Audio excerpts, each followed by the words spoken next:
फडणवीस ने शिंदे को दिया बड़ा झटका, एक और योजना की बंद। शिंदे की शुरू की गई योजनाओं को बंद कर रहे हैं फडणवीस। कई योजनाओं की शुरू करा चुके हैं जांच। महाराष्ट्र सरकार में बढ़ता दिखाई दे रहा है टकराव। महाराष्ट्र के सीएम देवेंद्र फडणवीस और डिप्टी सीएम एकनाथ शिंदे के बीच टकराव बढ़ता जा रहा है। दोनों के बीच दूरियां लगातार बढ़ती दिखाई दे रही हैं। शिंदे तो उसी दिन से नाराज हैं जिस दिन से उनसे सीएम पद छीना गया था, लेकिन उन्हें इस बात का भी एहसास है कि अगर वो महायुति छोड़ भी देते हैं तो भी वो बीजेपी से सीएम पद नहीं छीन पाएंगे। बीजेपी के पास फिर भी बहुमत बना रहेगा।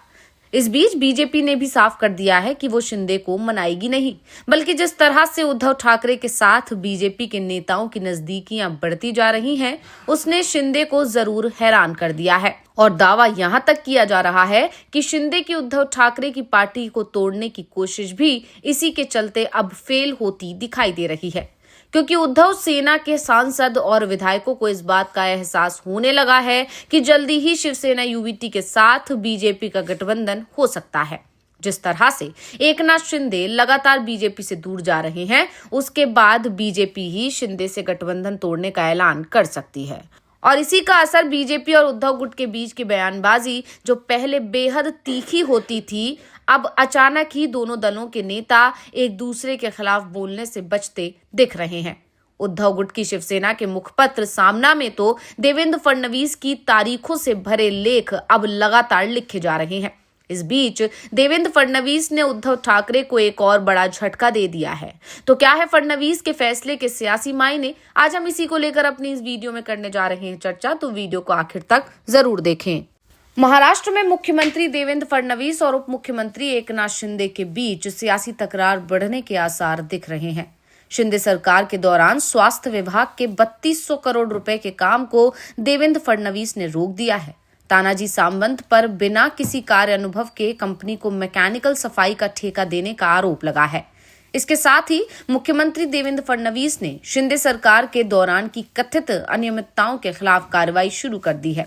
शिंदे सरकार के कई फैसले स्थगित कर दिए गए, वहीं कुछ को रद्द भी कर दिया गया। तानाजी सावंत शिंदे सरकार के दौरान स्वास्थ्य मंत्री थे।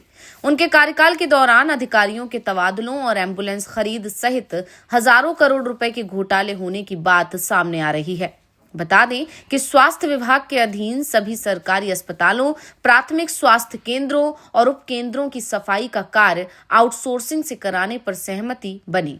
इसके लिए 30 अगस्त 2024 को पुणे की एक निजी कंपनी को सालाना 638 करोड़ रुपए और 3 साल के लिए कुल 3190 करोड़ रुपए का ठेका दिया गया। और अब देवेंद्र फडणवीस ने इस योजना में घोटाले की आशंका के चलते फैसले पर रोक लगा दी है। इससे पहले भी फडणवीस शिंदे सरकार के कई फैसलों पर रोक लगा चुके हैं।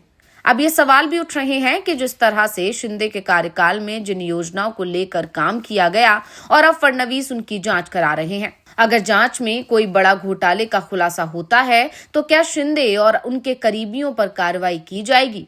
क्योंकि फडणवीस की तरफ से उद्धव ठाकरे के समय पर किए गए कामों को लेकर कोई जांच नहीं कराई जा रही है। सिर्फ शिंदे सरकार के काम ही उनके निशाने पर हैं, खासतौर पर वो विभाग जो शिवसेना के पास थे। शिंदे और उनके करीबियों के पास जो विभाग थे, उन विभागों के कामकाज की जांच हो रही है। इसके बाद दावा यहां तक किया जा रहा है कि ये सब काम शिंदे को दबाव में रखने के लिए किए जा रहे हैं। बीजेपी की तरफ से शिंदे को साफ मैसेज दिया जा रहा है कि अगर वो कायदे में नहीं रहते हैं तो उन्हें बड़ा नुकसान भी हो सकता है।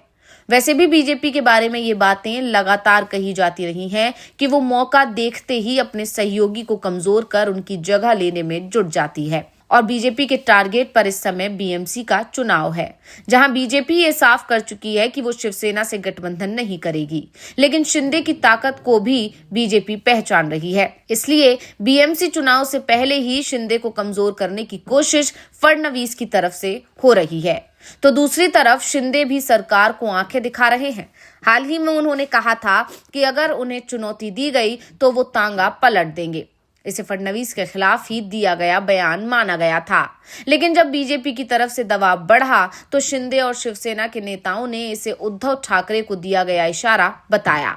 लेकिन एक बात तो साफ हो गई है कि बीजेपी और शिंदे के बीच टकराव अब तेज होता जा रहा है। इससे पहले भी कई मामलों को लेकर दोनों के बीच टकराव चल रहा है।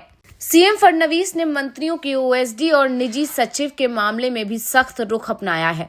मंत्रियों के ओएसडी और सचिव की नियुक्ति के लिए 125 नाम भेजे गए थे, जिसमें सीएम ने 109 नामों को मंजूरी दी है, जबकि 16 नामों को रोक दिया है।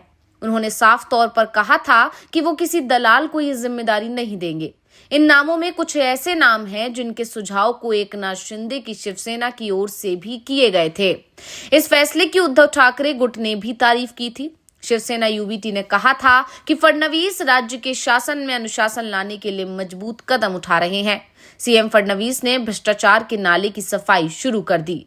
इसके अलावा उद्धव ठाकरे और आदित्य ठाकरे लगातार देवेंद्र फडणवीस से मुलाकात भी कर रहे हैं और इन मुलाकातों का एक असर ये भी दिख रहा है कि अब उद्धव ठाकरे की शिवसेना में टूट की खबरें आना बंद हो गई हैं, बल्कि पार्टी एकजुट दिखाई दे रही है। उद्धव ठाकरे ने पार्टी के सांसद और विधायकों की मातोश्री में बैठक बुलाई गई, तो इसमें शिवसेना यूबीटी के सभी सांसद मौजूद थे। बैठक की अध्यक्षता पार्टी चीफ उद्धव ठाकरे कर रहे थे। सांसदों के साथ बैठक में आगे की रणनीति पर चर्चा हुई। बाद में विधायकों के साथ भी उद्धव ने बैठक की।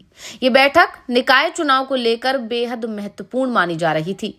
इसे लेकर पार्टी सांसद संजय दीना पाटिल ने कहा कि हमारा अधिवेशन शुरू होने वाला है, उसमें हमारी पार्टी की तरफ से क्या मुद्दे होंगे, किन सवालों के साथ हम अधिवेशन में शामिल होंगे, इन सभी मुद्दों पर उद्धव ठाकरे से बातचीत हुई है।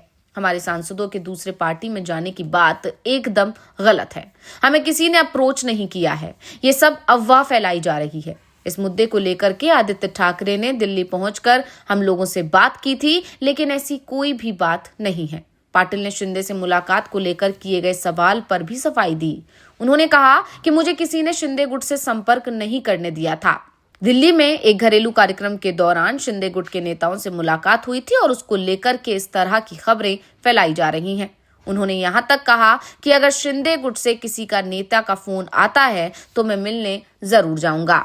अब देखना होगा कि फडणवीस जिस तरह से शिंदे को एक के बाद एक झटका दे रहे हैं, ऐसे में शिंदे क्या बड़ा एक्शन लेते हैं, क्योंकि बीएमसी चुनावों में शिंदे भी जानते हैं कि बीजेपी को उनकी जरूरत है और बीजेपी आलाकमान भी इस बात को जानते हैं कि बिना शिंदे के बीएमसी जीतना मुश्किल ही नहीं नामुमकिन है, क्योंकि मुकाबला उद्धव ठाकरे से है और उद्धव ठाकरे का बीएमसी पर दबदबा है। तो रिपोर्ट आपको कैसी लगी हमें कमेंट करके अपनी राय जरूर दीजिएगा। इसी के साथ इस वीडियो को लाइक करें, वीडियो को शेयर करें और चैनल को सब्सक्राइब करना ना भूलें।